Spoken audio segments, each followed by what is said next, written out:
So we're live now. Shalom to all of our audience. Thank you for watching. We're really happy that you're joining us today. My name is Yehuda Michael. I am a program director at MCTC. Thank you for joining us today. This series, a spotlight on women leaders of the world, will take place every month and host leading women from all aspects of life. We will learn from women who are leading a positive change in a society and will share with us their experience and impact in international sustainable development from all over the world. This interview will be about 30 minutes. It will be live streamed in our MCTC Facebook page as well as in Meshav Facebook page, which is more than 50,000 people will be see this in different period of time. So we're very excited about it. And please feel free to ask a question or make a comment on a Facebook chat when we will try to get those questions answered by the end of the interview. So we're excited to start with our first Women Spotlight guest. We are honored to host today Dr. Eleni Gabre-Madhin, a founder and the Chief Happiness Officer of blueMoon Ethiopia, Ethiopia's first youth agribusiness incubator. She is also the founder and was the CEO of Ethiopian Commodity Exchange. Dr. Gabre-Madhin has held a senior position in the World Bank, the International Food Policy Research Institute in Washington, and in the United Nations. Dr. Gabre-Madhin has a PhD in applied economics from Stanford University, a master's degree from Michigan State University, and a bachelor in economics from Cornell University in New York. In 2010, Dr. Gabre-Madhin was selected as Ethiopian Person of the Year by the Ethiopian newspaper Jimma Times. And in 2012, Dr. Gabre-Madhin was also named one of the 100 most influential African by the New African magazine. So welcome and shalom, Dr. Gabre-Madhin. It's a pleasure to have you on the program today. Thank you so much, Yehuda. It's really a pleasure to be here. Shalom to you too. Thank you for taking time in your busy schedule to join us from Ethiopia. And I would also like to add that we were honored to host you at our center in Haifa a year ago when you participated in one of our courses on entrepreneurship. It's a pleasure to see you again. Indeed, I have very, very wonderful memories of my time in Israel, visiting in Haifa, Tel Aviv, Jerusalem, and other places. So yeah, it was a great experience. Thank you and very nice to see you again. Let's talk about you and what you did. How were you able to establish the Ethiopian Commodity Exchange? Can you take us through the process and how you can start something so big from scratch? Wow, that's a good question. And by the way, thank you for that introduction. I was like, wow, that's very kind of you, gracious introduction. You know, ECX, so the Ethiopia Commodity Exchange, really was my attempt to solve a problem. So I think the most important thing that when you start out with anything you do in life that can become a big thing is to start with a very clear idea of a problem.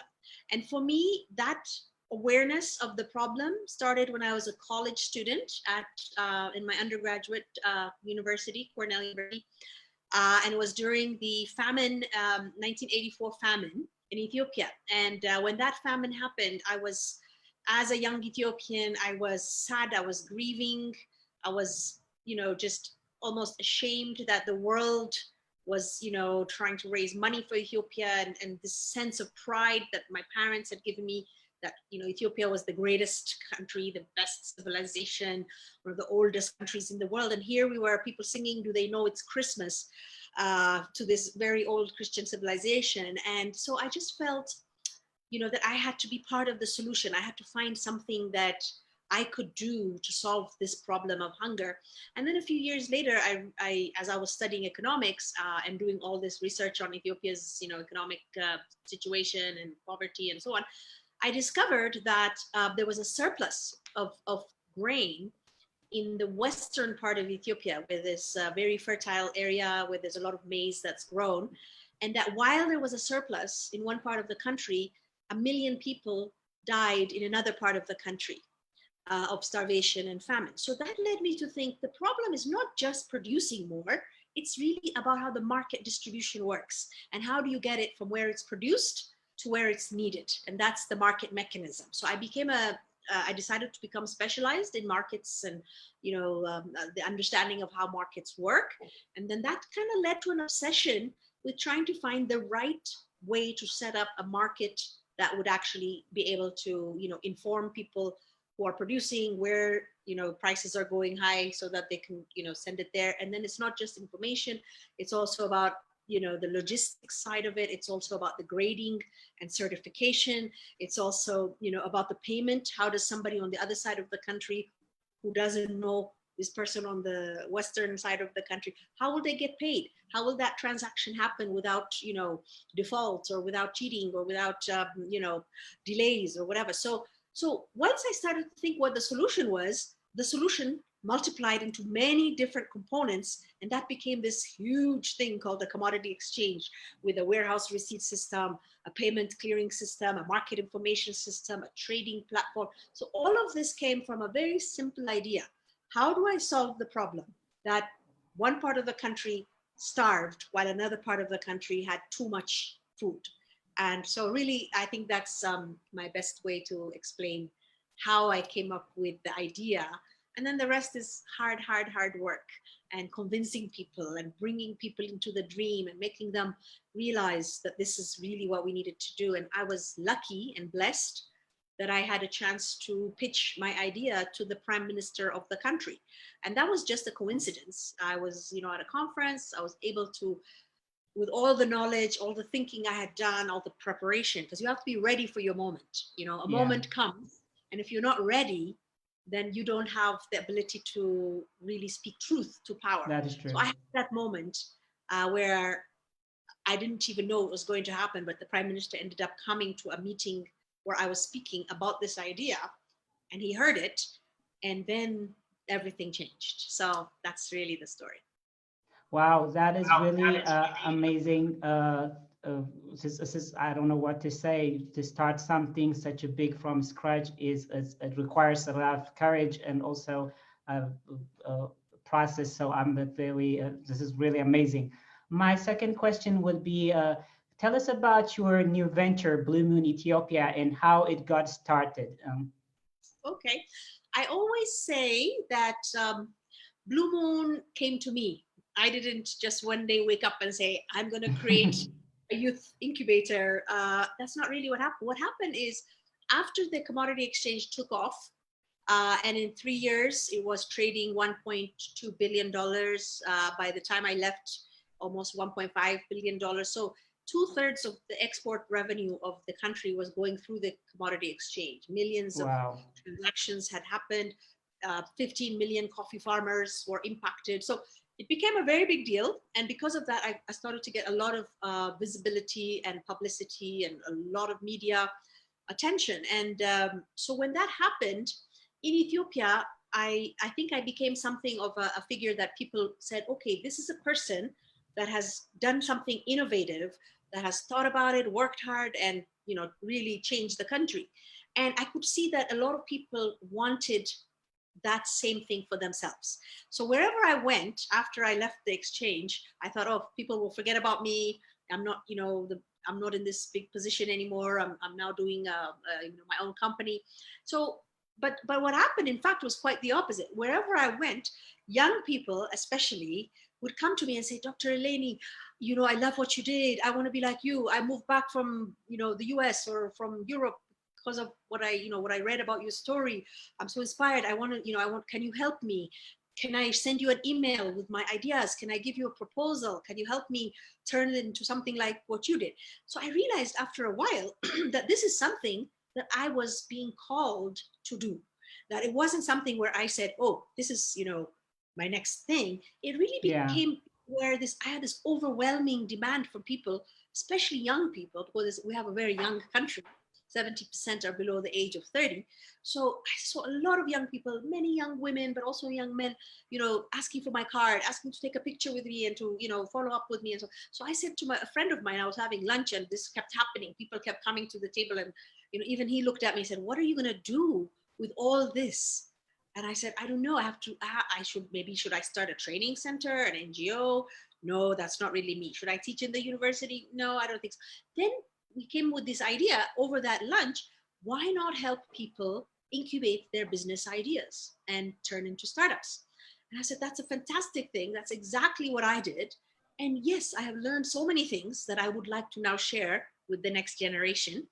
And so that's what blueMoon is. So blueMoon is an agribusiness incubator targeting young people from 15 to 29. It's a private company. So the idea is that we essentially provide a lot of support and services to turn an idea into an investable business. And then we look for investment, and we also put seed funding into the startup. And then we help them get launched. And then we share equity, we take equity.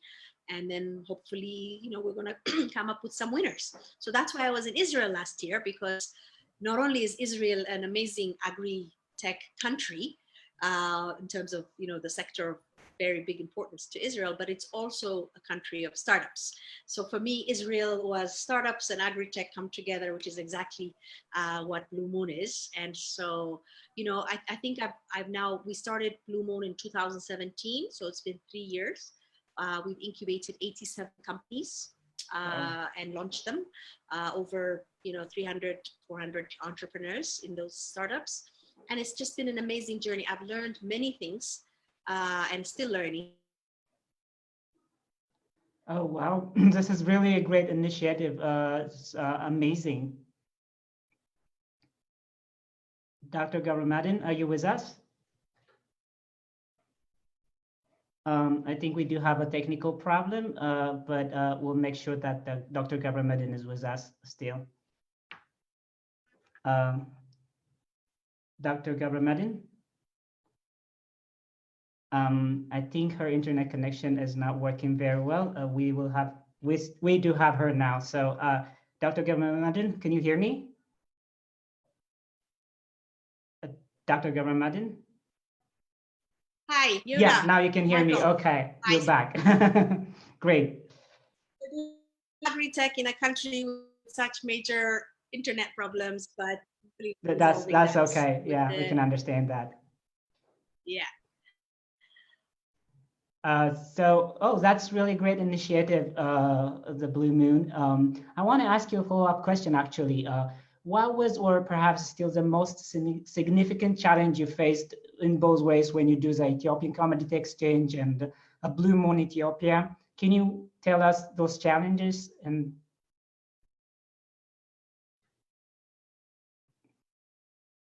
oh, my connection is not great. Do you want me to repeat the question, maybe? Can you hear me now? Should be okay. Yeah. Okay, good. So my question is actually, what was, or perhaps still, the most significant challenge you faced in the process, both in Ethiopian, when you formed the Ethiopian Commodity Exchange, and also when you formed the blueMoon Ethiopia? You're asking what some of the challenges are? Yeah, what was the most significant challenge you faced? Yes. I think I have to say, well, yes, I have had many challenges with blueMoon, but I would say that I was really tested as a person with the Ethiopia Commodity Exchange. And the reason is because a couple of things. The one I would say is the biggest challenge that I faced was really changing people's hearts and minds. ECX was a very disruptive idea. Agriculture is a very traditional sector.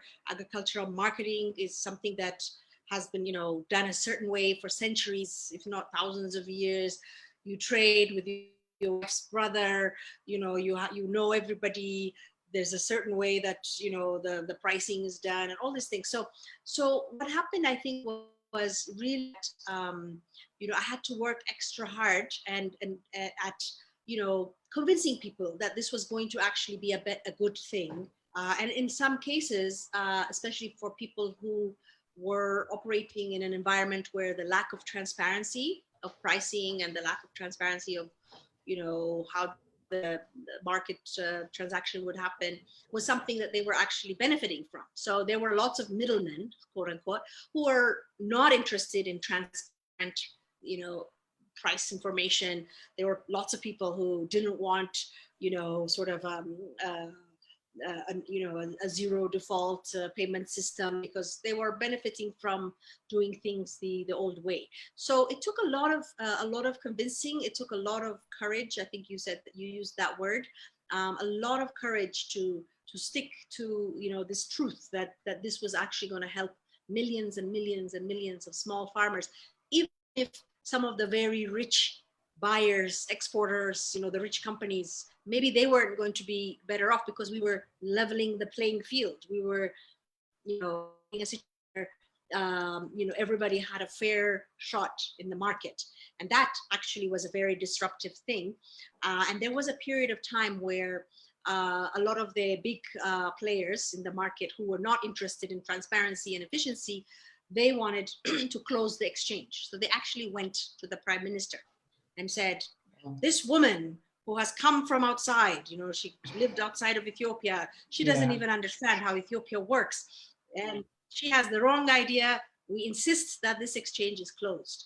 I think that was probably the toughest day of my entire life, where I was called into this meeting with hundreds of very angry people and very powerful people, some of the richest people in the country. And they were telling the head of state to shut this exchange down. We're telling him we have to shut down the price information. We don't want people in Japan to know what the prices are in Ethiopia. We don't want our buyers around the world to know prices that we know. And I responded with one simple thing, which is the truth that I had spent my entire academic career studying. The conviction that I had because of the knowledge that I had, spent all these years researching this idea, understanding the problem, talking to thousands of people. And so I think at that moment, I basically responded by saying, I can tell you the price of coffee in Ecuador, in Brazil, in Colombia, in Indonesia. We cannot, hide from the world. The world is now changed. You have to accept this change. And I spoke directly to these people in front of the prime minister. And that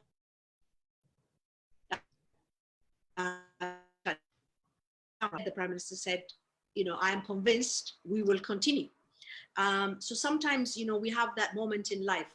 As I said earlier, the first time was when I had the opportunity to present this idea at the very beginning to the head of state. Then I spoke with my passion and conviction and knowledge. And then the second time was, 6 years later, after the exchange had been established and there were people now trying to kill it. Then again, I had a moment where I had to speak with that conviction based on knowledge, but also from courage and from the heart, that this is my truth. And when you speak from your truth, it's very powerful, and it literally changed everything. So wow, this is really amazing. Inevitable that change can be positive, so that's really it. This is really, really amazing. It sounds like a very long process, but you are able to achieve what you want to do. So it's really great. The other question I want to ask you is, when you face a challenge as a leader, what encouraged you to move forward?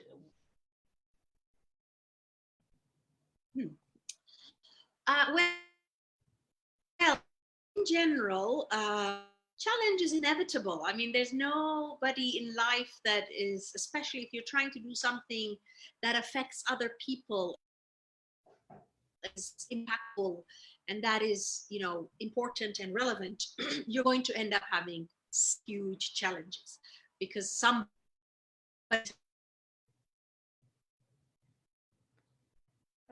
Dr. Gabre-Madhin? So Okay, you're back. Please Oops, continue. the thing that keeps me going, if I were to say it in one word, if I can just say it in one word, it's love. And I speak about this a lot because it's so important to me that, you know, the love that you have in your heart for what you're doing, for the people you're trying to help, for your purpose, for yourself, for God, for your country. This love is the secret ingredient that up in the morning, that makes you get up when you fall, that keeps you going when you're exhausted and you're lonely, 3 in the morning, you're a memo, there's nobody else around you, everybody's sleeping, and you feel like you have the weight of the world on your shoulders. I have felt that way many, many times. And I just think I am doing this because it's in my heart, the love that I have for this thing, and I'm not going to let it go. You see, because if it was just something I kind of thought I'll do just, you know, because I had nothing else to do, I would have dropped it. I would have given up. It would have been very easy to say, okay, I'll go get a job, you know, back at the World Bank or the UN or some other place and, you know, live my life simply. But if you have this passion and this love inside of you, then you know, that's what fuels you. That's what keeps you going. That's what gives you the courage to persevere. And so I think that's something that I've always said to people, especially young people and young leaders, is, you know, find that thing that you cannot, you know, not Dr. Gabre-Madhin, go when the think, going is tough. Because if you're not passionate and you're not in love with this problem, then you don't have, you know, you won't have the fuel to keep going. So that's my secret ingredient. wow, this is really amazing and very, very impressive. I think my last question is also related with what you start to answer. What advice would you give to the next generation of Yeah. women leaders? Can you give us some? Yes. You know, I used to give a lot of interviews, especially around Women's Day and all these, you know, women's events about, you know, what has it been like to be a woman leader, or how does it feel? What challenges did you have? And for a long time, I used to say, listen, I am just a human being trying to do my best. And I don't really look at this thing as, you know, oh, this happened to me because I'm a woman, or this happened to me because I'm black, or whatever. I just do my thing. I have now a bit of a modified position on this, Yoda, which is that there are specific things I think that women in leadership face, and that really do require maybe a little bit of a different perspective. So I think my modified response or advice for your in leadership is to, first of all, own your femininity, own your womanhood, own it, embrace it, because it's actually something that will work in your favor. Women are, in my view, you know, so multidimensional. While I was launching the Ethiopia Commodity Exchange with, you know, tens of millions of dollars of funding to implement this big project, I also made breakfast every morning for my 2 sons who were, you know, very young at that time. I read them bedtime stories and put them, you know, had dinner with them every night. I was taking care of my mother, who was, you know, had a terminal illness, and she was living with me. I managed to show up in my life looking nice, being feminine, you know, smiling, and not having to be tough and appearing to be like a masculine, you know, power, you know, sort of a male stereotype of power. I was very powerful, but I was also gentle. I was kind. I was, you know, smiling. I was feminine. And so that is, I think, one of the things I want to advise young women is you don't have to be like a man to operate in what we call the man's world. You can be yourself, embracing who you are, embracing all of these dimensions of your life as a wife, as a mother, as a daughter, as a community, you know, member of your religious community or whatever else you do in life. So embrace that, be yourself. Don't try to walk in the shoes of a man. Just be yourself, be powerful in your own grace, in your own beauty, in your own femininity. So that's my first advice. My second advice is stand on your truth. My father gave me an expression that I always share with people, and I want to especially dedicate this to young women leaders, which is that he always said, it's an expression in Amharic, but I will translate it to English. So it says, the rod, the rod like a staff or cane, the rod of truth may get thin, but it will not break. So you may be challenged. You are holding on that rod of truth, but if you hold on to it, it will not break. So that is my advice, is stand on your truth, something for the right reasons. If you are aligned with your purpose, with your passion, with your faith in your creator and in your existence on this planet, you will be just fine, no matter what happens.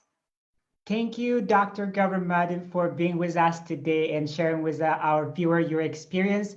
It was very educational and inspiring, and we really, really appreciate to learn from you. We do have a few questions from our audience that my colleague Sarah has been following, and she's now joining us, and she will ask the questions. Thank you. Hi, everyone. Hi. Hold on, you're muted. Hi, everyone.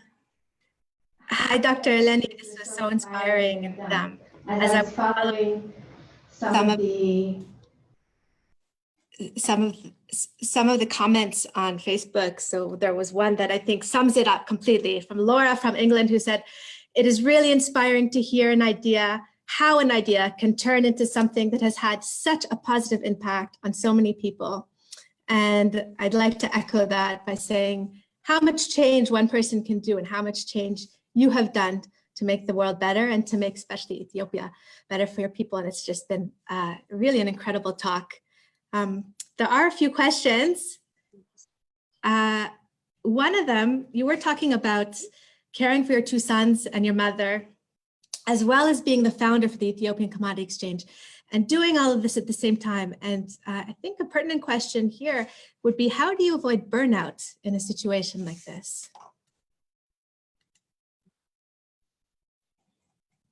That is a very, very important question. Just to keep it short, let me say that there's a couple of things I do. It's not what everybody does or not does, but one thing I do is I am a person of faith. So I do spend time in my spiritual practice. So I pray, I meditate, and I really try to, take that burden somewhere else. So that's one thing that has been important for me in my life, and that I think really has helped me kind of stay on board. The other is that you have to unplug. You have to unplug. You have to have time for yourself. There are some silly things that I like doing, like dancing, or by myself. Little secret: only 45,000 people on your on your webinar might. Well, I'll be dancing dancing soon. I'm sharing, which is like, yes. So you got to do those things that feed your soul. So I love reading. So I find just it might just be a half hour, might be at the end of the day, just a little time for something fun that is just for me. And so you guard your heart, and you have that protection of yourself. And I used to bake cupcakes for my kids' school. You'd think that's work, but for me, it was just a release. It was something that took me away from dealing with traders and, warehouses and trucks and, whatever, New York prices and what's happening, and all these things that were so stressful. And then I would just go home and completely unplug for a couple of hours. And that was really important. So I think, yeah, so these are my secrets. Thank you so much. It's so important really to remember to unplug and just to do things for yourself, as you said.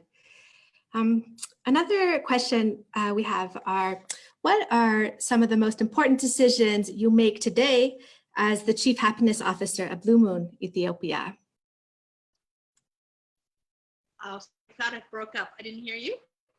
Okay, sorry. Can you hear me now? Mm-hmm. Yeah. This is a question more specific to what you're doing now. What are the most important decisions you make today as Chief Happiness Officer at blueMoon, Ethiopia? So so the idea of blueMoon, which is kind of a crazy idea, think about it, which is to tell people, come with your crazy ideas, and we will spend 6 months of valuable time at senior expert level, turning your idea into something solid and feasible. So I think one of the most important decisions is knowing when to stop, because not every idea can become feasible and workable and investable and will be the next great thing since Uber. That's just, we're hoping we're going to find our Uber or our whatever, big Zinga or whatever, but there are times where you have to have the brutal truth, which is this is not going to work. And we're going to have to pivot it very dramatically, or we're going to have to just, all shots and say, this is not, something we can continue. And that's a very hard thing to do. It's heartbreaking. It's like breaking up with, your boyfriend or something. It's hard because you're really saying, we've come to a fork in the road. But I think that's also part of leadership, is being able to make those hard decisions sometimes. So that's something I do. I don't like doing because it's somebody else's dream too. But sometimes it's what you have to do because that's where you get to. So I think that's probably the hardest thing that happens at blueMoon. And what happens usually what happens is it really depends on the entrepreneur. So some people are very open to saying, I get it, and I'm going to have, I'm going to go at it from a different angle. But there are also some people that, feel that the feedback is just, an obstacle that they have to just get over and keep going. And it's possible that maybe I'm wrong too. And maybe if they just keep doing it in a certain way, maybe it will work out. I don't know. But I have seen very different profiles of people. Like some people who are very flexible and will, pivot and keep on going, but in a new direction, and other people who just want to do that same thing. And then you kind of, not going anywhere. So I've learned a lot about human nature as well. I can see that being a very difficult decision. It's not only affecting you, it's affecting a whole other enterprise. So yeah. So the final question, I think, and you did talk about this a lot, but I think that it was really inspirational, and maybe you can touch upon it again. You talked about it while you were talking about founding the Ethiopian Commodity Exchange, about having love and passion and what was driving you forward. And there is a question that asks, how do you move forward? And you spoke a little bit about it more, but maybe you can give some advice. If everyone is telling you that your idea won't work. Yes. If everyone is telling you your idea won't work, what was the other part of the question? Yeah, how do you move forward? If you're facing... Well, you can't be in a situation where everyone is telling you your idea won't work. And then, in my view, you can't keep going, because you have to be able to bring people to your dream. It sounds like a David and Goliath kind of story that I believe thought so, and I just kept going, and it really took. That's possible, but in my view, that is not really the way the usual situation works. You have, I once remember listening to an interview by Jack Ma, the founder of Alibaba, who you probably know. And he said, he applied, I think, 40 times to Harvard or some university, maybe Harvard, but also maybe others, and got rejected. And then he later on started a company, the Alibaba, or tried to get funding for it. And he went to 23 different, investors, and they all turned him down. But the point is, somebody, the 24th, did believe in this thing and did give him the investment. So you don't necessarily give up on trying to convince people, but if you get to a point where you are not convincing people, then you've got to figure out why. And you've got to figure out how you're going to tweak your idea or what you're doing, because if something is not working, then you've got to face that and you've got to learn from that. So the wonderful expression in Israel that I learned, chutzpah, which I love, is also the idea that failure is simply learning. So if you can't convince hundreds of people, because all it takes is one person that is on your side to help you get to the next step. But if you can't even find that one person, then I'm not sure how you're going to change the world. So you have to be able to learn from the fact that you're getting negative feedback on what you need to do differently. And so I think there's no, and my own personal thing, and by the way, I don't want people to think that, I was in college, I studied about, famine and then food distribution. And then I had this idea that the market was a great idea, how to set up a modern market. And then I read about the Chicago Board of Trade and the, all the other great exchanges in the world. And then I somehow figured this is what we're going to do in Ethiopia. And then I built it. That's not actually what happened. What happened is every step I would talk to so many people. That's also something very important, I think, is to consult extensively. I would consult people on the name of the shape of the logo, the name of, just even from something that simple to the very huge, concepts. And along the way, people would say, I don't think that will work because, and I would listen to what they're saying. And then I was thinking, okay, are they wrong? Am I wrong? Can I maybe, change it? So there was iterations and iterations of responding to all this feedback. And 90% was negative. But the 90% that was negative was extremely valuable, because when I first had the idea, great, it probably wouldn't have worked, because my first idea is not at all how we actually built this exchange. And so, so I think that's, so that, so we don't need to have this sense that we know it all and that, we can't learn from other people's negative feedback. I think that would be very dangerous. It doesn't serve you at all. There's, a huge amount of humility you need as an entrepreneur and as somebody trying to have impact, is to listen and to learn from the negative feedback, from the people that don't believe in your dream. And that's okay. They're just sources given to you to refine your idea and get yourself in line to succeed. So I think that's really my advice on this point is, don't shy away from adversity. Don't live in fear about anything. If you have this love, and remember, it's the problem that you're in love with. I want to how to make somebody have that situation happen again. Can I create a mechanism that will do that? If you don't agree with my solution, you're still not taking away my belief in the problem. The problem still exists. So we're going to keep finding the right solution because you're going to end up solving it. And that negative feedback is coming at you, not because they don't like you or they don't like your hairstyle or whatever. It's because they don't think that this idea you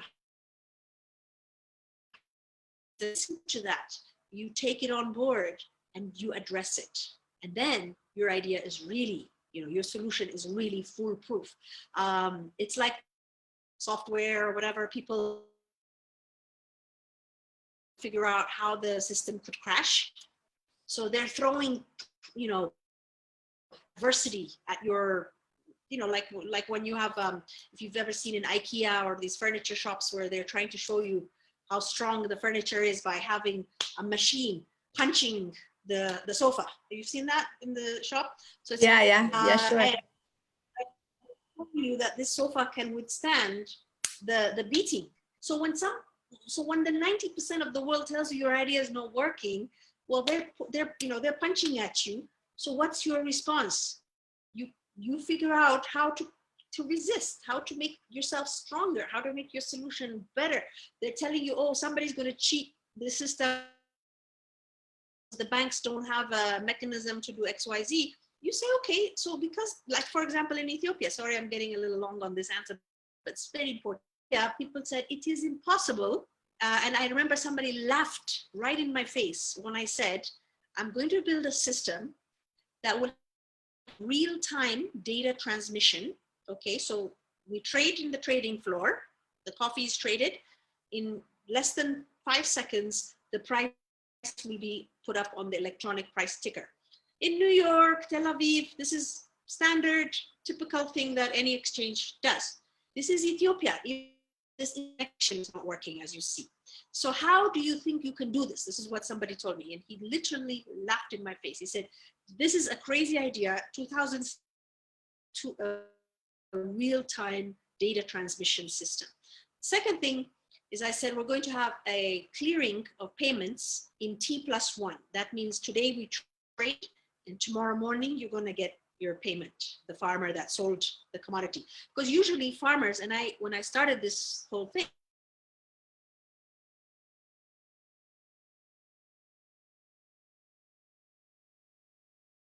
loan or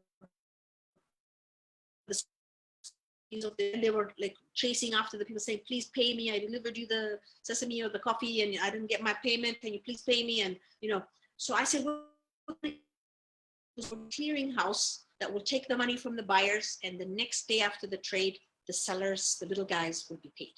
Again, the same person. Financial sectors in Ethiopia, it's archaic financial sector. It's an archaic internet or telecom sector. Data, and next day payment clearing in Ethiopia. Impossible. So I didn't crumble and say, oh my gosh, this feedback. I said, yeah, it's going to be really hard. So what we're going to do is create a parallel clearing system. And I don't have time to tell you all the details of how we did it. But the main point is I took that negative feedback as a very serious rethink the entire model, and we created something that ended up becoming, award-winning, and in fact, up to today, exchange is the only exchange in Africa that has T+1 next day clearing, and that's because we actually created an almost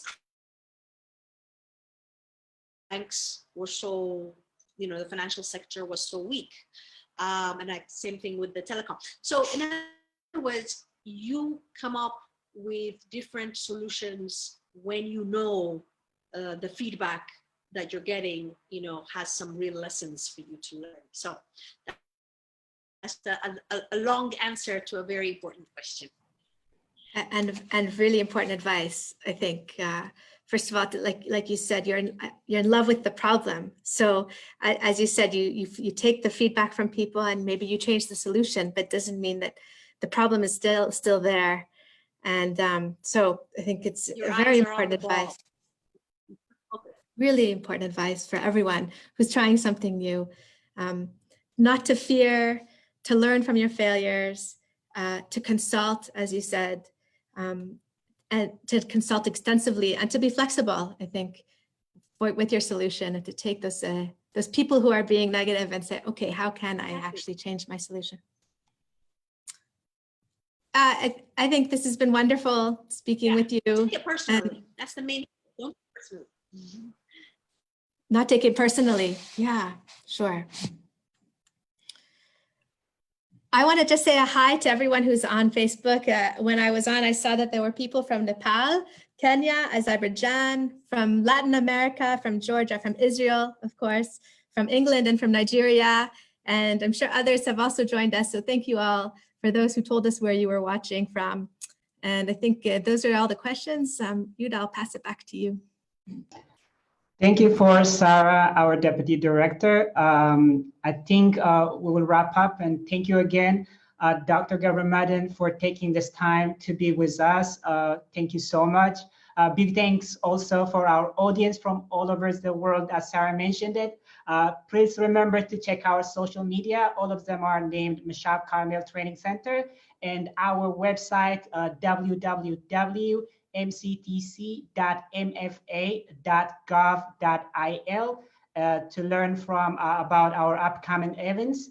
We will conduct online lectures in several topics. We will also have another guest on our Spotlight on Women Leaders of the World series next month. So stay tuned. Once again, thank you so much, Dr. Gabre-Madhin, and shalom. Thank you so much, Dr. Eleni. It's been a pleasure. It's been an inspiration, and we were so lucky to have you as our first guest.